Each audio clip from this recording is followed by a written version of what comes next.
Today I'm going to be doing some German Shepherd fur. Nice and fluffy, short in some areas, especially around the nose. You can see I've got my sketch laid out here. Most of the dark and light areas are pretty self-explanatory on this one, but I am going to have some challenge where I've got light fur in the shadow and dark fur in the light.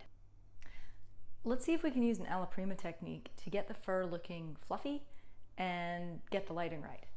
I'm going to start off with some darks. Straight from my black mixed with a bit of white, so it's not super black. Warm it up with a little bit of burnt umber. I'm using a wedge brush because it lets me do really thin lines but also cover a lot of area.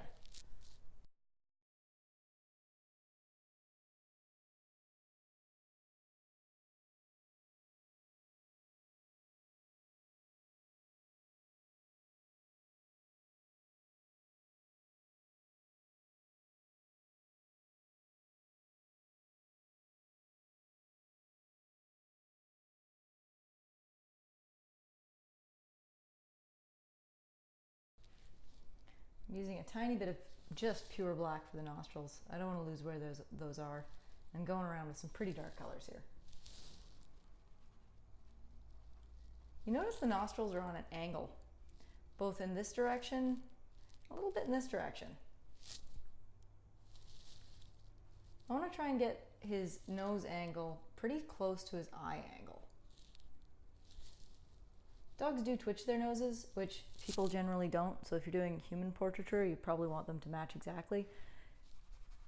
You can see I'm at a bit of an awkward angle for my reference here. If you can, it's great to get your reference up right next to your painting. Obviously, I don't have a table over there, so it's a little bit awkward, and my little easel is loaned out at the moment, so I'm kind of having to work sideways.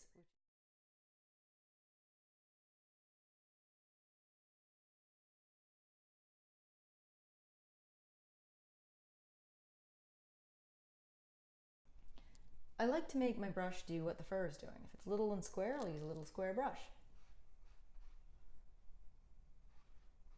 I don't know if that actually made sense. I like my brush to do what the shape is doing. The fur itself isn't square, but that little shape down there is a square shape.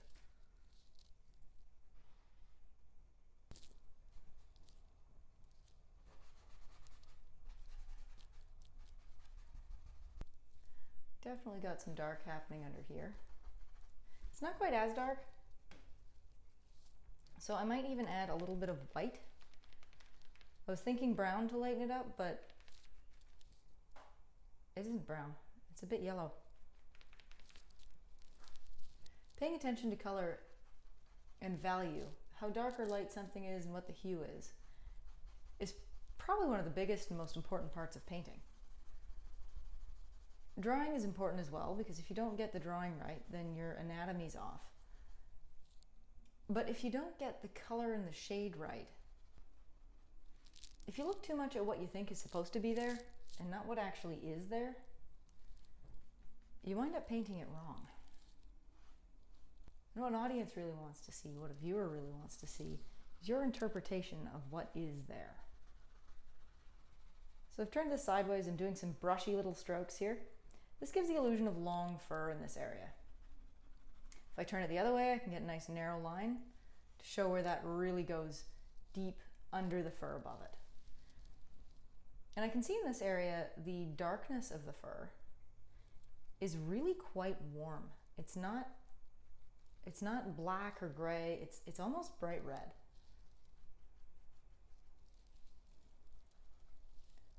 So I've gone in and I've changed that up for some redder paint. And I'm going to go even redder yet.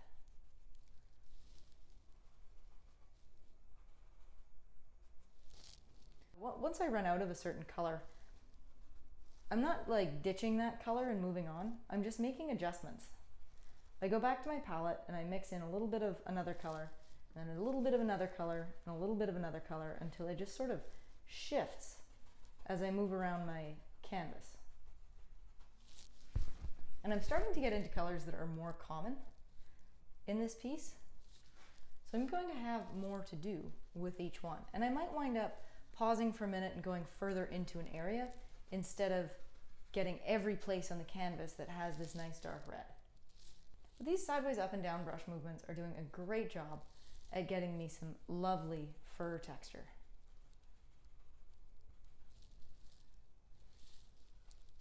And it'll help even more when I start going over this with lighter and lighter colors.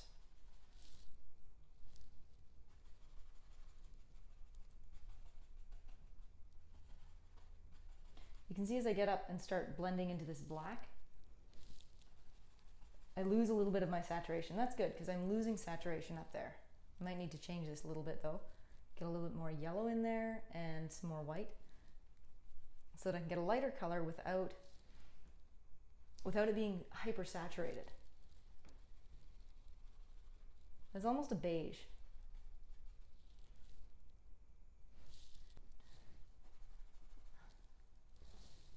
Definitely some reds up here. The fur's a bit shorter up here as well. So I'm using even more back and forth, tighter together. The more loose my back and forths are, the longer the fur is. So if I want shorter fur, just tighter back and forth.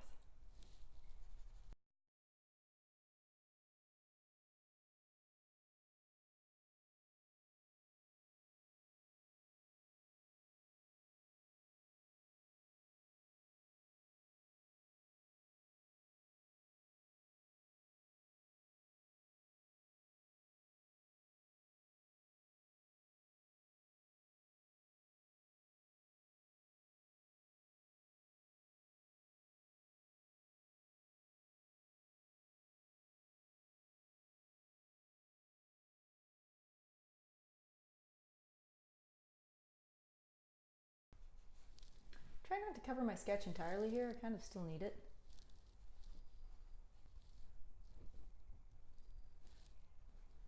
Down under his eye, I'm getting into areas where I know the fur is black, but it's shiny and so it's going to appear gray. And I've got to respect that. Coming in with a bit of this gray shine on top of his nose. Probably going to have to go over this with a smaller brush. Got like quite a gray area around his muzzle. I'm even going to add a little bit of blue to that so I don't get too light brown.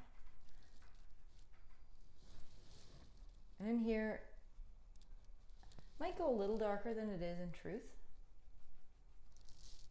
because I can come back over it with all these tiny little hairs, and that's really what's happening. Is he's got white hairs coming over his black skin. I really want to see that shine in the final piece. So I'm not going to worry if it looks too dark right now. That's okay. When all those little white hairs come in, they will read as the whole area being white.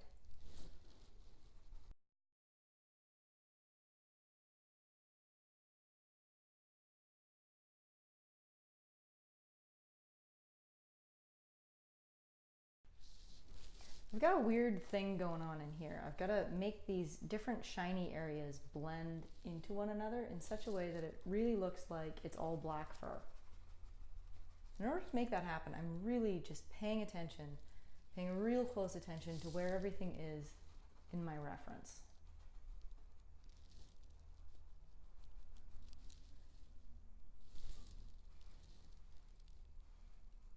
Got these dark areas coming in. Pretty dark right up until here-ish. And that comes down just below his mouth, just under here, and it gets even darker as it goes around his mouth.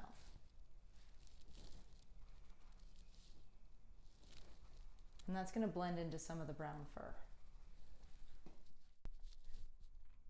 Here we have some just here, we don't call it black fur.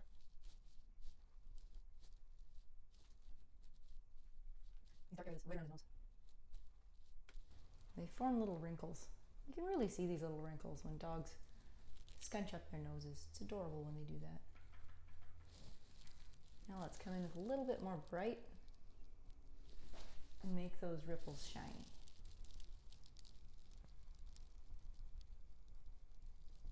You alternate dark and light like that, you get some shine. And it takes a little bit of fiddling to make it look right, or at least at my skill level, it takes a little bit of fiddling to make it look right. I don't usually get it right off the hop.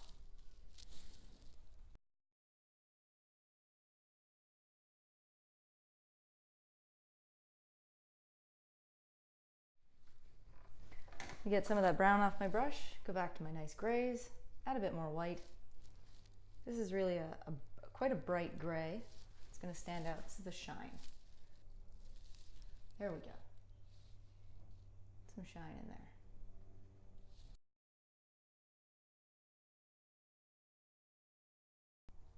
And these are all going to be at such an angle that they're catching the light. They're almost edges. German Shepherds are angular under their fur. In fact, a lot of dogs with short hair on their muzzle are.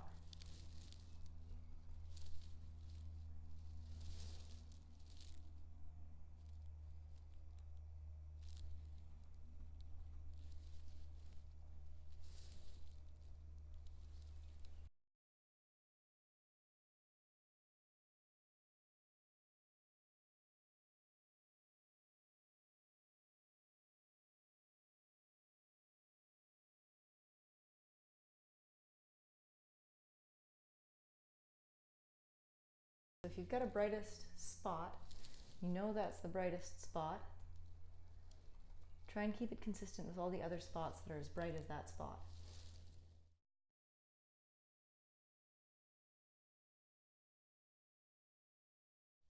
There's all sorts of interesting stuff happening in this tiny little triangle here. Blacks lay over top of reds, which are then going to have shine on top of that. It might not register from a standard viewing angle, but it'll be really important for when someone comes close. You want those areas to at least hint at the right stuff.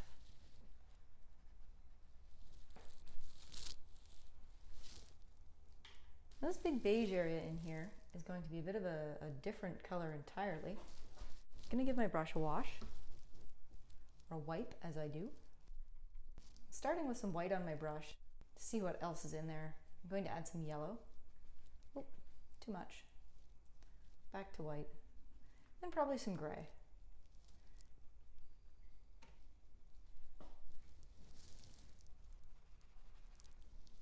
I think that's about the right color for the lightest part. Now that I've got the lightest part in there, I'll start getting the darker areas to mix with it. So in I come with some tiny little short hair brush strokes.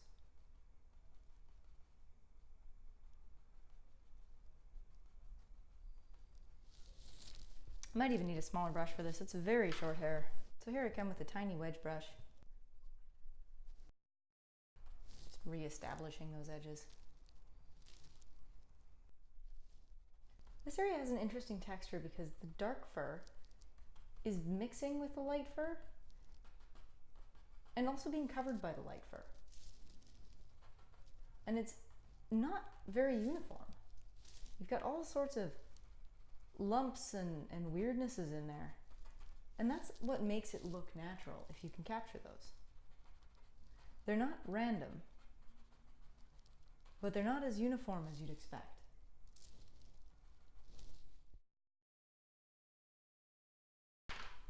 In here, I've lost myself to a gradient. When that happens, it stops looking like real natural fur and it starts looking like something made in Illustrator or Photoshop. To fix that, I need big blocks of paint. I'm going straight for my black. Come in there and do some square shapes. And it gives it unexpected, different edges. A little bit less uniform. And that's really what we're going for. And as I go down here, I realize I need to be using brown, not black.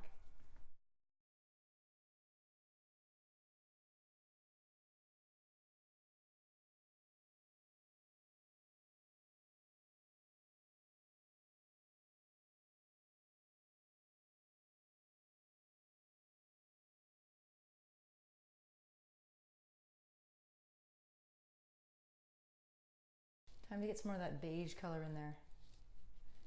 Beigey brown. Looking at him, you don't think he's got a lot of beige in him, but he does.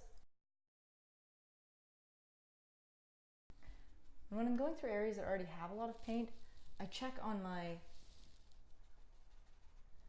palette pretty frequently to see what color is actually going to come off the brush when I put it on the canvas. And if it's not the color I want, wipe it off on some paper towel and head back to pick up the color I do want.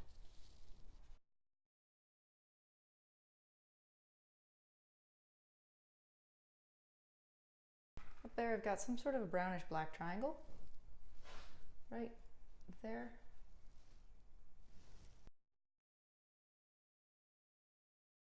I'm going to bring that so that the whole canvas is covered, but I'm immediately coming over top with some gray. I'll need some really opaque gray here, because I've already got paint under there. This is quite bright.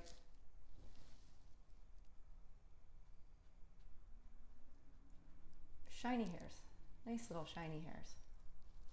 That's what these are. Shows how healthy and glossy he is. There we go. I'm actually not using pure white, I'm using gray. There's my white, there's the gray I'm using for these bits of shine.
I don't want to get too bogged down in details.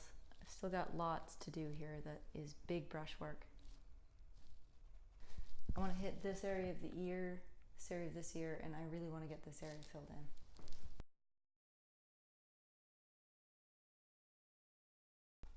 Ears are another area where I'm really just trying to get the paint on the canvas. I can never quite tell what's going on in here. And as long as I get something down, I can tweak it, but if it's just white canvas looking at me, I don't know what to do with that. It's intimidating.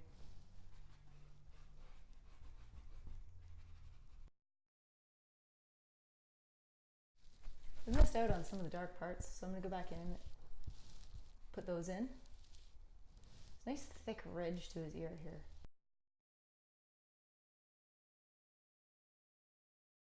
Pointing the brush in the direction of the hair, I'm just filling some of them in.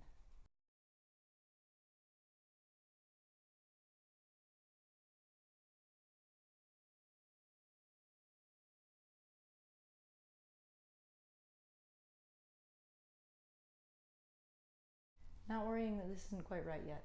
That's okay. Some sort of bright stripe in there, another one in here, and the rest of that I can fill in with dark.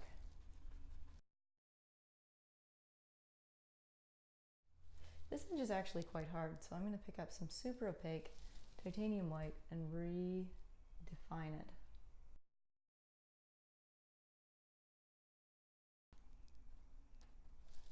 Brush of darkness.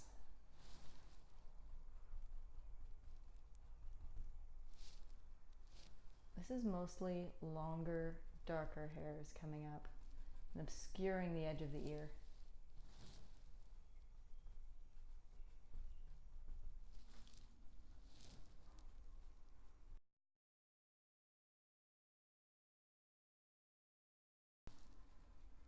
Here's another area where it needs some natural feel to it. not that gradient feel.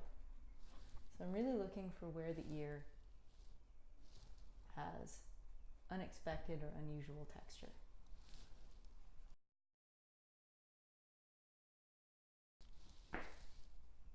Got some areas that come in with this brownish, grayish beige.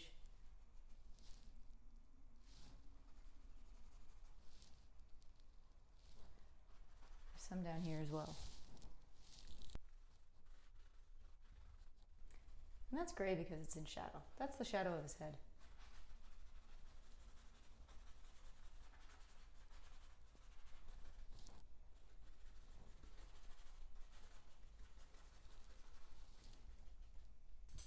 Oops. All right. Now we've got something that can come across here.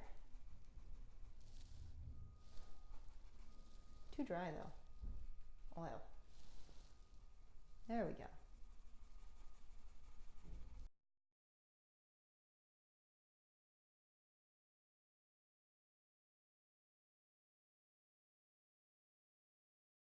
I'm going to move over to a really bright color.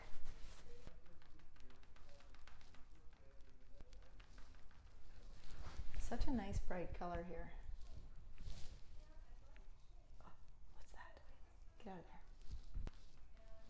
there. There we go.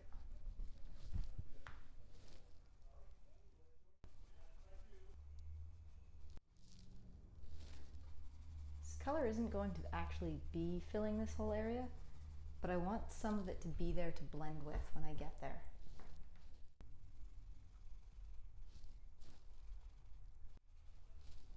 You can see I'm not just stopping when I hit the edge of a color, I'm coming right in and then dragging those colors back towards where I want them to be. And this way you can make a hard edge when you want a hard edge, and you can make a soft edge when you want a soft edge. Like down in this area down here, I want it to nicely blend into this orangey color. So I go in and I come back out. Up here I don't really. So I'm going to get some nice opacity on the tip of my brush, and I'm only going to go over it once.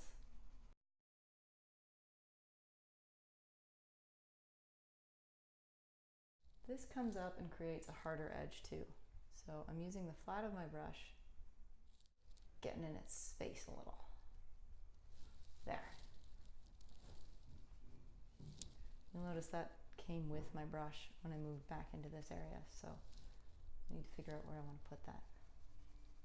Now I'm coming back in with some dark. And let's get in there.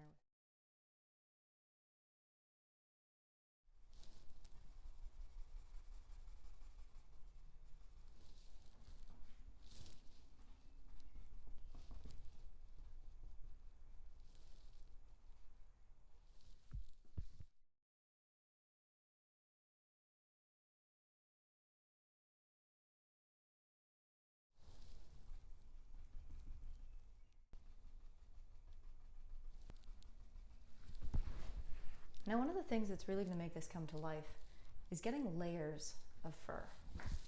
Right now, it looks like it's all kind of just there, and I don't want it to be. I want it to look like we've got chunks overlapping one another. You get these V shapes with dog's fur where it's darkest towards the center of the V, where the shadow is being cast by the puffy layer on top. So we're going to do some of those. So I've just done the dark area. I'm going to come back in now with some nice light fur to go on top.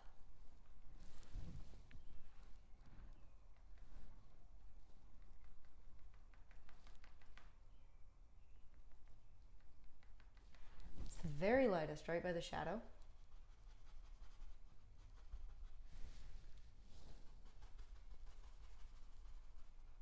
Might not actually be able to go over that red bit. Oh, there we go. Yeah, that's got it.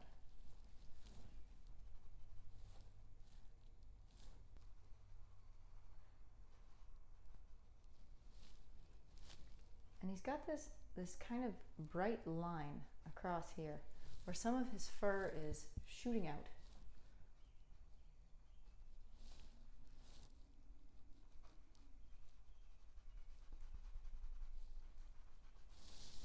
There we go.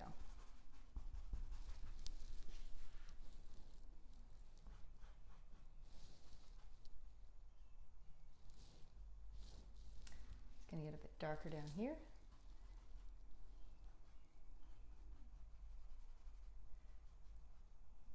And here we see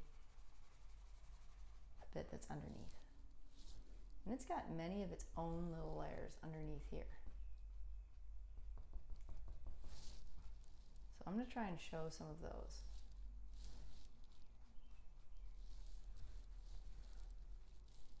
I love using the flat of my brush for this. It just looks really cool.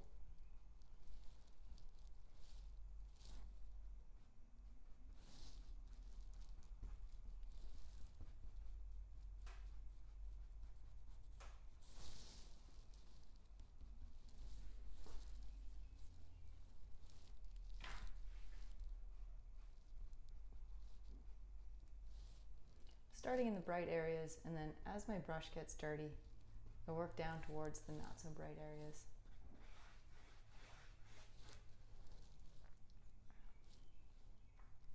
Now I'm starting in another brightest area.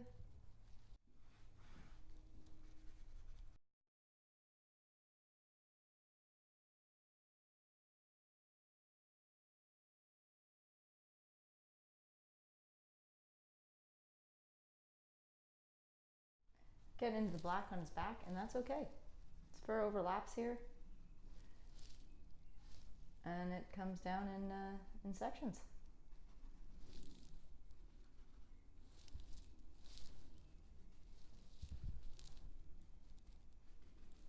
And we're going to go into another dark area there, but noticing I've got some gray areas up here that are a bit too brown. I'm coming in just with some flat brush to square those out. I'm not afraid of going over my texture either. Too much for texture tends to make things monotonous. So I'm going to tone some of that down, take it out, put some flat brush in, and it just makes it look a little bit less contrived. It's kind of ironic because it's actually more contrived.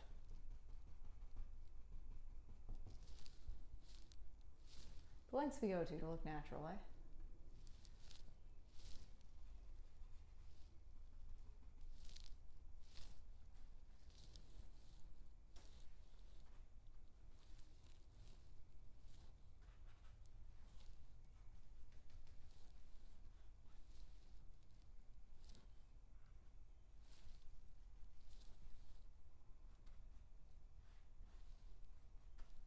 What I'm doing here is I'm just putting a tiny little bit of highlight in the shadow. Give it some dimension. There we go. All right, and that's going to be that for today. Now you can see in the final piece that I toned down the bright spot under his chin there a fair bit. But all the fur texture just comes from those little brush strokes that I was doing the whole way along. To see the eye painting process, check out my video, Painting a Dog's Eye, How Many Layers Does It Take? And I'll take you from a sketch to a fully rendered view with a lab's eye. Thanks for watching.